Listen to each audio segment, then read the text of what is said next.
Saya akan berbicara mengenai Holy Spirit atau Roh Kudus. Nah, saya cuma sebelum berbicara, saya kira saya lebih dahulu mikir gini. Dalam tahun ini, gereja kita memutuskan untuk mengambil tema ini, Transformed by the Holy Spirit. Jadi nanti pasti pembicaraannya tentang Roh Kudus saja gitu barangkali ya. Lalu kemudian saudara pikir, bosen gitu ya. Buat apa Roh Kudus terus saja dibicarakan gitu loh. Yang lain-lain lah gitu. Tapi kemudian tadi dalam perjalanan saya berpikir gini. Sebenarnya yang kita patut bicarakan itu jauh lebih baik mengenai kita atau mengenai dia gitu ya. Mengenai kita atau Allah atau Roh Kudus gitu. Lalu saya pikir-pikir, kalau ngomong-ngomong sebelum kita ada, Roh Kudus sudah ada. Sesudah nanti kita nggak ada, Roh Kudus tetap ada. Lalu dia bersama-sama Allah Bapa, Allah Putra menciptakan kita. Lalu dia sustain kehidupan kita. Kasih nafas. Jadi sebenarnya kalau tidak ada dia, tidak ada kita. Nah kalau saudara pikir mengenai orang yang hebat seperti itu misalnya, lalu kita ini siapa di hadapan dia? Ada bagusnya kalau kita mengenal dia gitu kan, daripada suruh dia kenal-kenal kita terus gitu. Makanya kadang-kadang dalam percakapan-percakapan seperti ini ada manfaatnya. Karena toh kalau kita tidak ada pun Roh Kudus tetap ada. Karena dia maha ada. Maha ada. Pada waktu kita nggak ada. Jadi kita bagus sekali untuk berbicara oknum ini. Atau pribadi ini karena luar biasanya. Hari ini Holy Spirit, His power and spiritual gifts ya. Jadi Roh Kudus kuasa dan karunia rohaninya. Roh Kudus dan kuasa dan karunia. Jadi kita nanti mau berbicara mengenai kuasa Roh Kudus dan mengenai karunia karena Roh Kudus. Dan bagi saya itu adalah gift, adalah hadiah yang gratis yang diberikan kepada kita. Dan moga-moga kita nanti bisa menemukan bahwa ternyata hadiahnya itu luar biasa hebatnya. Besar sekali sebenarnya gitu. Tapi sebelum kita bicara mengenai hadiahnya gitu, saya kok pengen mengajak kita merenungkan satu kebenaran lebih dahulu. Buat saya, lebih utama mengenal pribadinya daripada hanya konsentrasi kepada hadiahnya. Ada seorang kaya raya memberikan hadiah kepada kita satu kali. Lebih baik kita konsentrasi kepada hadiahnya atau kepada orangnya. Kalau kepada orangnya, ini adalah sumber yang tak terbatas. Masih ada berkat-berkat yang bisa disampaikannya kepada kita. Tapi kalau kita berkonsentrasi kepada hadiahnya saja, jangan-jangan kita tidak konsentrasi dengan pribadinya, maka kita kehilangan yang besar. Dan ada orang-orang di dalam Alkitab, ketika Roh Kudus menunjukkan kuasanya di dalam Alkitab itu, ternyata orang-orang miss the point, orang meleset untuk melihat mana yang lebih penting gitu. Yaitu mereka pengen kuasanya itu. Ya jadi ada rasul-rasul dipakai Tuhan untuk melakukan perkara-perkara yang besar yang tidak mungkin mereka akan lakukan sendiri dengan kekuatan mereka sendiri. Itu pasti dari kuasa Roh Kudus. Lalu ada orang yang nonton, waduh enak banget yang kalau dapat itu. Lalu mau membeli kuasanya itu. Lalu ada peristiwa yang bagus sekali diceritakan oleh Lukas dalam Kisah Rasul. Coba kita akan lihat cerita itu. Pada waktu itu Rasul Paulus sedang melayani. Dan kemudian firman Tuhan mengatakan, oleh Paulus Allah mengadakan mujizat-mujizat yang luar biasa. Jadi ada power, ada kuasa yang luar biasa. Bahkan orang membawa sapu tangan atau kain yang pernah dipakai Paulus dan meletakkannya atas orang-orang sakit, maka lenyaplah penyakit mereka dan keluarlah roh-roh jahat. Luar biasa ini. Sapu tangannya diberikan. Saya kebetulan pagi hari nggak bawa sapu tangan. Untung saya nggak bawa sapu tangan. Karena kalau sapu tangan saya adalah seperti sapu tangannya Paulus, betul barangkali bisa menyembuhkan orang sakit. Nah, karena barangkali kalau saudara nggak tahan baunya, maka saudara hacing-hacing, maka akhirnya saudara sembuh dari penyakit flu gitu. Tapi ini betul-betul mujizat yang luar biasa. Jadi hanya sapu tangannya aja sampai punya pengaruh seperti itu. Dan belum disebut lagi mujizat-mujizat luar biasa apalagi gitu. Jadi ini mujizat-mujizat artinya banyak kan yang dilakukan. Itu hebat sekali. Sehingga gara-gara ini next dikatakan juga beberapa tukang jampi Yahudi yang berjalan keliling di negeri itu mencoba menyebut nama Tuhan Yesus atas mereka yang kerasukan roh jahat dengan berseru begini katanya. Aku menyumpahi kamu demi nama Yesus yang diberitakan oleh Paulus, karena aku gak kenal. Jadi Paulus yang kenal. Mereka yang melakukan hal itu ialah 7 orang anak dari seorang imam kepala Yahudi yang bernama Skewa. Anak-anaknya 7 itu. Mengatakan, aku menyumpahi kamu demi nama Yesus yang diberitakan oleh Paulus. Karena dia gak tahu Yesus itu. Gak kenal pribadinya. Dikatakan apa? Tetapi roh jahat itu menjawab, Yesus aku kenal. Paulus aku tahu. Tapi kamu siapa? Dan orang yang dirasuk roh jahat itu menerpa mereka 7 anak Skewa tadi dan menggagahi mereka semua dan mengalahkannya sehingga mereka lari dari rumah orang itu dengan telanjang dan luka-luka. Roh Kudus punya kuasa, iya. Roh Kudus punya kuasa bisa dimanfaatkan, iya. Tapi ini jelas-jelas menunjukkan bahwa yang penting bukan soal memanfaatkan kuasanya, tapi mengenal pribadinya itu. Karena kalau nggak kenal pribadinya, pakai kuasanya bisa dapat akibat yang nggak bagus seperti ini. Jadi mengenal pribadinya itu luar biasa. Ada satu peristiwa lain yang menggambarkan kebenaran firman Tuhan ini dalam kitab Injil-Injil. Coba kita lihat peristiwa ini. Waktu itu Tuhan Yesus mengutus 70 murid yang lain. Jadi Tuhan Yesus kan punya murid 12 yang dekat. Lalu ada lingkaran luarnya lagi 70 murid. Ini bukan yang 12 murid. 70 murid ini diutus oleh Tuhan Yesus jalan ke desa-desa, ke kota-kota, dua-dua melayani. Waktu mereka pulang, mereka heran. Yang mereka biasa saksikan adalah kalau Yesus ngusir setan gitu, Yesus sembuhkan orang biasa gitu. Ini bisa-bisanya mereka, ini bukan 12 murid loh ini. Ini orang yang masuk kelasnya seminggu sekali gitu. Jadi bukan yang harian masuk gitu. Tapi nggak sedekat itu dengan Yesus. Kok bisa-bisanya ke-70 murid itu kembali dengan gembira dan berkata, Tuhan luar biasa. Dalam pelayanan kami kemarin tuh setan-setan takluk kepada kami demi namamu Yesus gitu. Mungkin mereka akan katakan, saya belum pernah lihat Andreas tuh bisa ngusir setan. Tapi kami kok bisa ya gitu. Hebat Yesus. Itu yang ngomong 70 murid. Berarti mereka ngalami ini. Power dari Holy Spirit. Power dari Tuhan. Luar biasa. Lalu kata Yesus kepada mereka, memang aku melihat iblis jatuh seperti kilat dari langit waktu kamu melayani. Sesungguhnya aku telah memberikan kepada kuasa, power kepada kalian untuk menginjak ular, untuk menginjak kalajengking, dan kuasa untuk menahan kekuatan musuh. Sehingga tidak ada yang akan membahayakan kalian. Namun demikian, janganlah bersuka cita karena roh-roh itu takluk kepadamu. Karena kamu dapat hadiah power. Jangan. Tetapi bersukacitalah karena namamu ada terdaftar di surga. Apa ada Pak orang-orang yang mendapatkan power dari Tuhan tapi namanya nggak terdaftar di surga? Ada. Contoh pertama Firaun.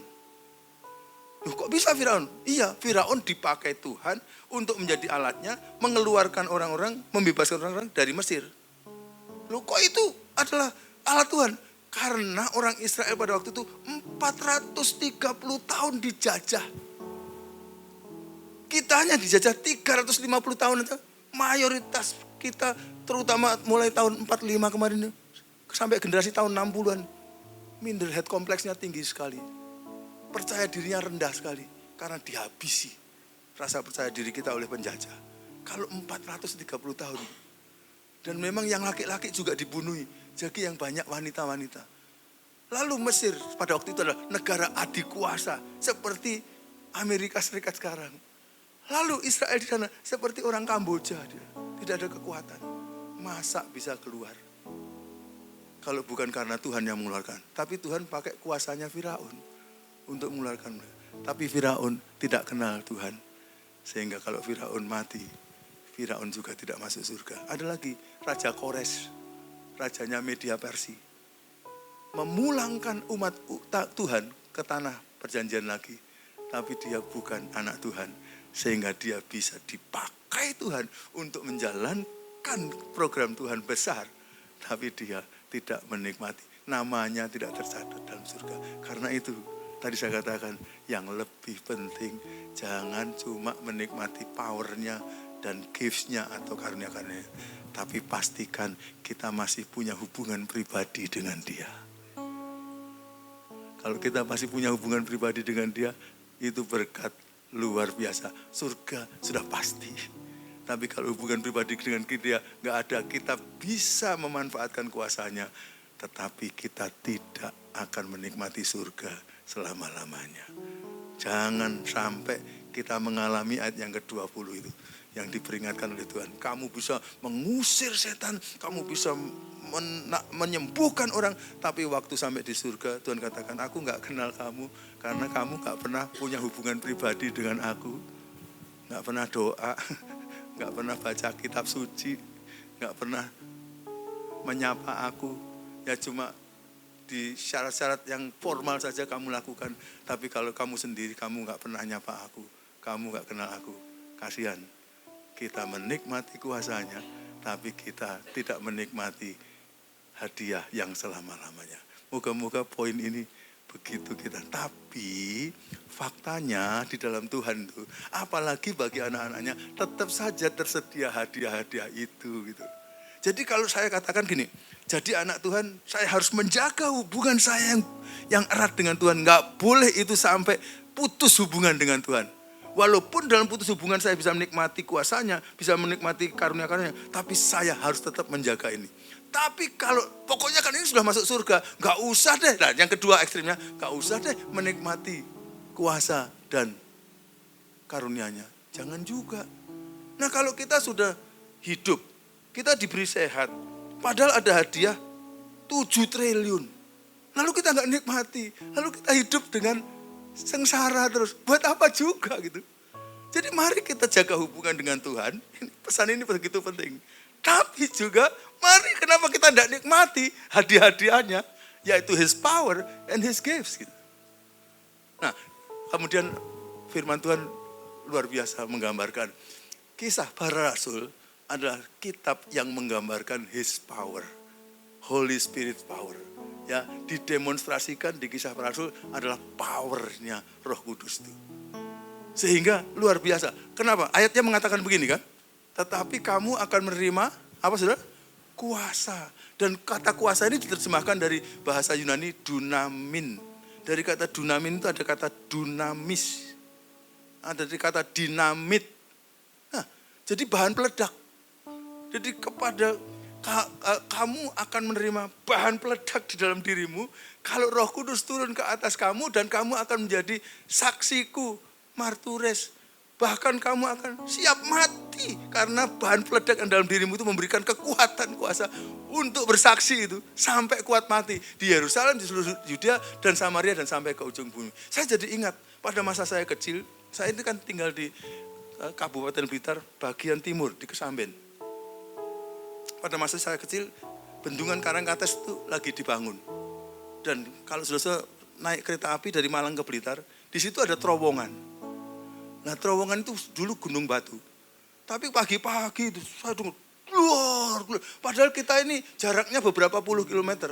Mungkin 20-30, enggak sampai 30 kilometer dari Karangkates. Kami masih dengar, bahkan kadang-kadang seperti goncang itu. Pada waktu itu apa? Rupanya dinamit dipakai oleh Jepang atau orang-orang Indonesia yang ke situ untuk membolong gunung itu. Sampai sekarang akhirnya jadi terowongan berapa kilo itu untuk kereta api bisa lewat. Beberapa kali kan masuk terowongan itu. Tapi masa kecil saya ingat itu. Wow, dinamit itu kayak gitu. Berarti kekuatannya gunung pun tembus, gunung batu tembus loh. Kalau Roh Kudus menyertai kita, gunung batu pun tembus gitu loh. Jadi karena itu fasilitas itu, ya mari kita ambil saja, kenapa tidak gitu. Betapa tidak, lalu kemudian setelah dikatakan oleh Lukas seperti ini, bahwa kamu akan menerima dinamit kalau Roh Kudus turun ke atas kamu, power itu, maka kamu jadi saksiku. Akhirnya kita lihat saudara, pada waktu orang-orang 120 orang itu berada di loteng Yerusalem, mereka berdoa, lalu dinamit itu datang. Bisa-bisanya, powernya menyebabkan mereka nggak pernah belajar bahasa Arab, bisa ngomong bahasa Arab loh. Firman Tuhan ada di antara mereka yang ngomong bahasa Arab tanpa belajar. Ya, mereka katakan apa? Memuji-muji Tuhan barangkali. dengan pakai bahasa Arab. Lalu ada yang gak pernah belajar bahasa Itali, pakai bahasa Itali. Gak ada yang pernah belajar bahasa Libya. Dan ini orang-orang kampung-kampung yang tukang kayu, tukang cari ikan. Bisa-bisanya ngomong gitu. Itu power dari Roh Kudus. Tapi firman Tuhan kata, power itu tidak untuk gagah-gagahan. Power itu dipakai untuk kuasa, untuk bersaksi. Nah, menyaksikan kebesaran-kebesaran Tuhan sampai akhirnya orang-orang Yahudi dan non-Yahudi yang memeluk agama Yahudi yang waktu itu sedang merayakan hari raya Pentakosta datang dari Roma ke situ. Loh, orang kampung Galilea ini gak pernah belajar bahasa Itali, kok bisa ngomong terocos bahasa Itali? Akhirnya mereka, kok bisa? Petrus katakan, ini karena penuh dengan Roh Kudus. Akhirnya mereka bertobat. Mereka pulang ke Roma, akhirnya jadi anak-anak Tuhan, jadi CG-CG di sana. Lalu kemudian jadi jemaat. Ada yang dari Libya, Muhammad Gaddafi, ya itu datang. Lalu kemudian ada tukang cari ikan, bisa ngomong bahasa Libya karena Roh Kudus turun atas mereka. Lidahnya dapat puasa, bisa ngomong bahasa Libya untuk memuji-muji Tuhan. Akhirnya orang-orang Yahudi yang berdagang dari sana itu, orang-orang non-Yahudi yang bertobat menjadi agama Yahudi, pulang akhirnya agama Kristen, anak Tuhan. Karena menyaksikan kebesaran Tuhan. Luar biasa pada abad itu. Lalu kemudian ketika begitu, orang-orang Yerusalem sendiri menyaksikan ini. Lalu mereka justru mengatakan, ini deleming. Bahasa Jawa ini. Ini ngomongnya nggak benar-benar, ini pasti mabuk ini. Petrus ngomong, logika, jam 9 pagi, gak ada orang mabuk. Ini bukan mabuk, tapi ini yang janjikan di dalam kitab Yoel itu. Bahwa kalau Roh Kudus turun atas semua orang. Orang-orang yang sederhana dipenuhi, akhirnya punya kemampuan meledak seperti itu. Untuk kesaksian. Dan gara-gara Petrus menjelaskan begitu. Siapa Petrus? Orang yang kemarin takut luar biasa waktu Yesus diadili. Sampai ditanya oleh budak perempuan muda. Itu berarti remaja, budak, perempuan. Itu bagi orang Yahudi gak ada artinya. Tapi waktu itu dia takutnya minta ampun. Sampai akhirnya dia, aku gak kenal dia. Petrus jawabnya. Tapi sekarang di depan ribuan orang, Petrus katakan, kalian jangan ngomong gitu. Kalian, siapa yang memberi power ini? Dunamit ini untuk bersaksi. Dan akhirnya gara-gara Petrus yang kemarin penakut, tukang cari ikan, akhirnya ada power. Kata firman Tuhan, 3.000 orang bertobat. Power. Saudara sudah mendengar kesaksian saya. Saya keluarga besar, 9 bersaudara, anak ke-8. Kami dulu semua bukan anak Tuhan. Satu keluarga besar. Ada keponakan-keponakan saya. Jadi jumlahnya banyak. Tidak ada satupun yang Kristen. Tapi di kampung saya ada satu jemaat Kristen. Gembalanya selalu menyarankan supaya kita menjalankan amanat agung. Kalau ada kesempatan untuk ngomong tentang Tuhan, ngomonglah dengan orang lain tentang Tuhan yang telah menolong dirimu. Tapi juga dari kehidupanmu, kamu coba saksikan dirimu yang sudah ditolong Tuhan untuk menjadi orang baik ini. Kenapa kamu dulu jadi pemarah, sekarang kok jadi orang yang sabar? Kasih tahu itu karena Tuhan telah menolong kamu. Lalu akhirnya jemaat di sana itu menjadi jemaat yang bersahabat dengan kami. Lalu akhirnya setelah begitu, terus mereka juga baik-baik pada kami. Ada seorang anak putri remaja diminta bantu oleh orang tua saya, tinggal di rumah saya. Ternyata anak itu dipakai Tuhan untuk cerita tentang Tuhan Yesus kepada keponakan-keponakan saya. Dan orang yang sederhana ini ada kuasa untuk membawa keponakan saya pertama-tama datang kepada Tuhan. 1, lalu kemudian 2, 3, sampai dalam 2 tahun seluruh keponakan saya jadi anak Tuhan. Lalu baru setelah itu, kemudian keponakan saya dan kehidupan orang di kampung saya itu. Jadi kesaksian bagi keluarga saya. Nanti Tuhan akan menyelamatkan keluarga saya. Sampai akhirnya dalam kurun waktu 35 tahun, keluarga saya akhirnya jadi anak Tuhan semua. Untuk kesaksian. Ini orang-orang sederhana. Mohon maaf, ayah saya termasuk yang punya harta, punya banyak warisan. Anak-anaknya kalau mau disekolahkan bisa. Yang jadi saksi ini, mohon maaf, ini dari orang-orang yang bawah-bawah di kampung saya. Tapi Tuhan bisa pakai mereka untuk membawa keluarga kami yang agak sedikit terhormat. Akhirnya satu-satu kenal Tuhan. Bahkan semuanya jadi anak Tuhan. Power. Kalau hidup kita gak berdampak sama orang, ada siapa di dalam diri kita? Apakah Roh Kudus masih ada dalam diri kita? Karena kalau dia ada, mestinya His power ada di kita. Dan moga-moga kita akan dapat dipakai menjadi orang yang membawa orang lain menerima keselamatan. Nah, kalau Kisah Para Rasul kita baca terus itu, powernya untuk menjadi saksi ini terus menerus, termasuk diantaranya Paulus tadi. Paulus dulu juga gak pernah bisa menyembuhkan orang. Akhirnya dia berdoa bisa menyembuhkan orang. Sekarang sampai sapu tangannya aja bisa sembuhkan orang. Karena Paulus penuh dengan Roh Kudus. Ya sudah saya katakan tadi, kadang-kadang kita mau supaya firman Tuhan bicara tentang saya. Jangan bicara tentang dia. Karena dia kekal, dia kuat. Kita pernah ada dan akan gak ada. Tapi dia ada selama-lamanya. Dan mari kita nikmati fasilitas dari dia. Kalau kita punya hubungan pribadi dengan dia. Di samping powernya, firman Tuhan katakan spiritual gifts.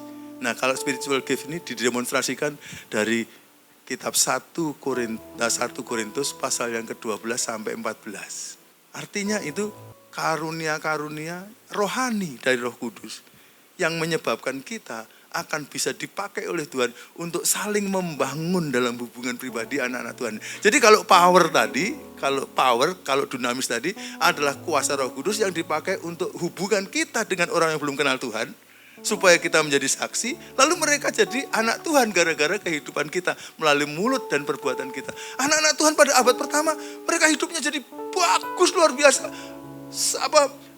Persatuannya, kasihnya luar biasa. Lebih dari keluarga, sampai mau jual tanah untuk membiayai makan saudara-saudaranya seiman dalam Tuhan. Itu kan luar biasa. Roh Kudus itu kuasanya di samping yang kelihatan hebat, dor, itu juga mengubahkan kehidupan kita. Lalu itu jadi power untuk menyebabkan orang-orang kenal Tuhan.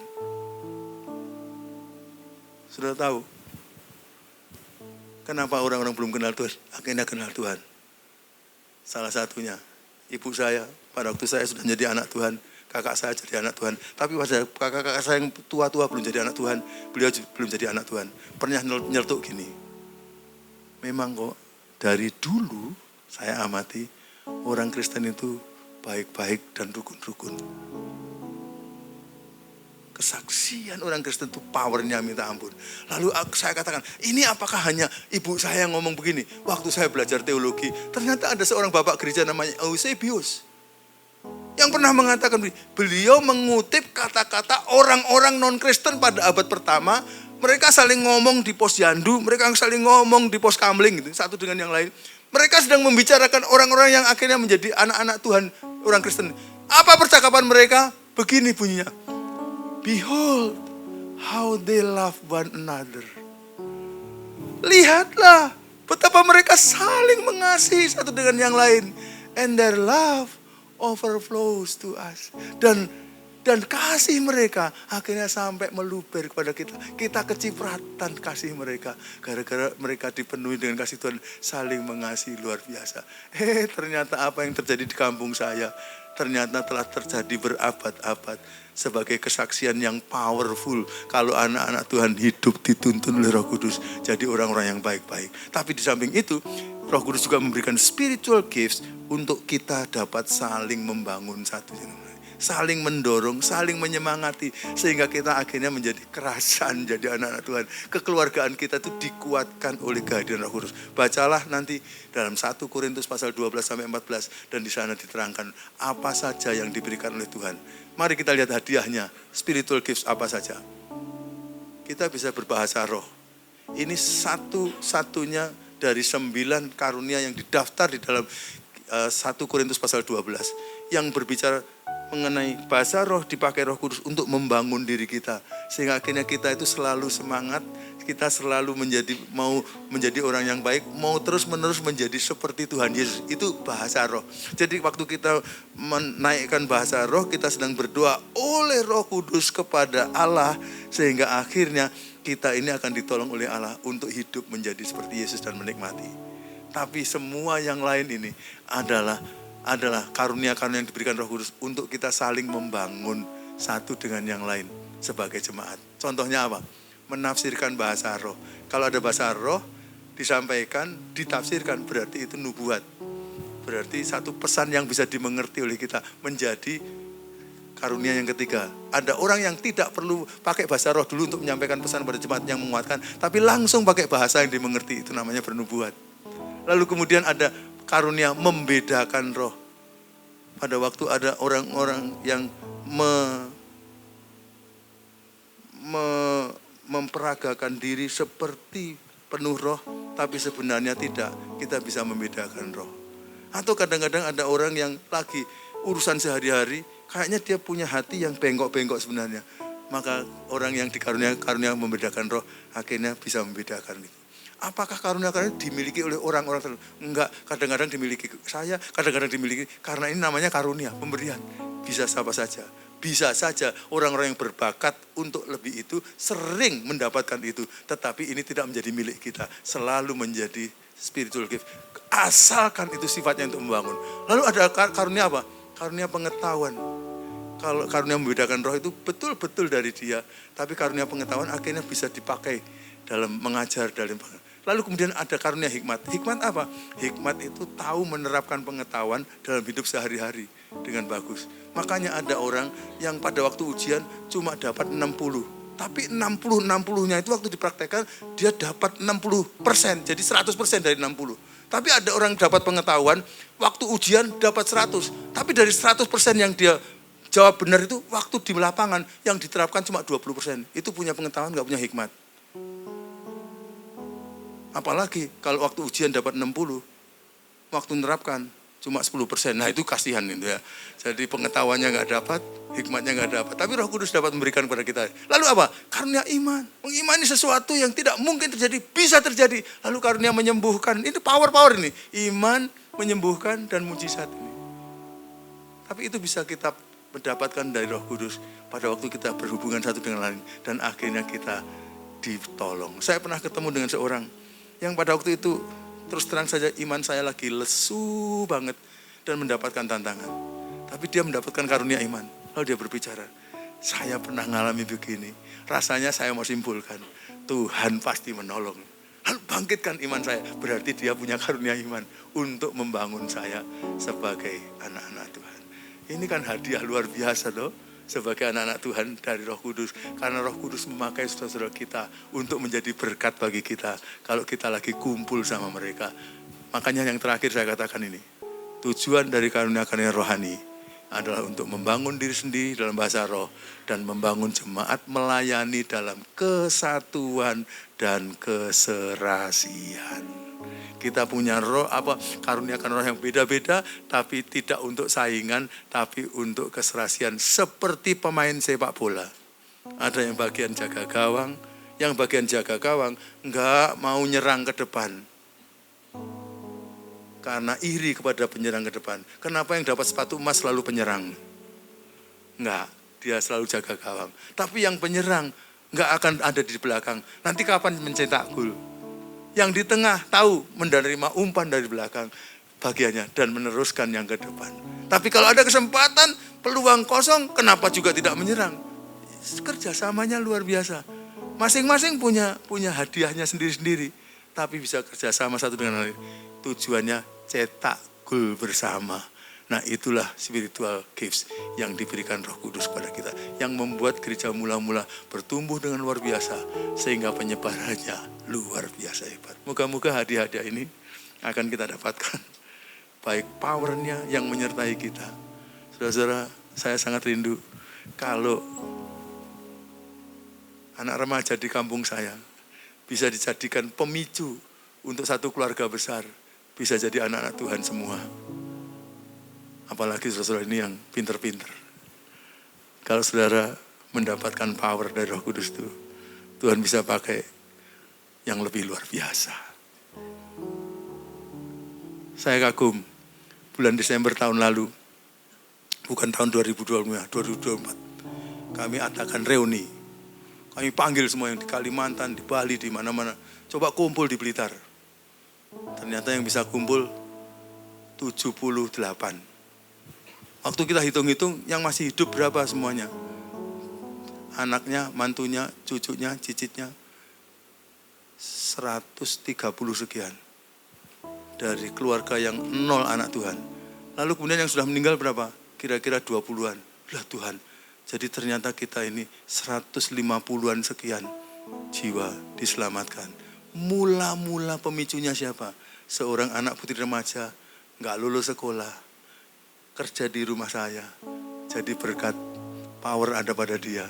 Dan dia menjadi pemicu. Keponaan-keponaan saya jadi anak-anak Tuhan. Dan keponaan-keponaan saya dipakai Tuhan untuk menjadi saksi bagi kita. Kan, makanya saya katakan tadi, kalau Roh Kudus kita beri kesempatan untuk kerja dalam hidup kita, saudara akan lihat hal-hal yang ajaib akan terjadi. Karena itu mari kita ngundang dia untuk memenuhi kita dan dia akan menolong kita menikmati hadiah-hadiah yang disediakan bagi kita, yaitu His power and His spiritual gifts.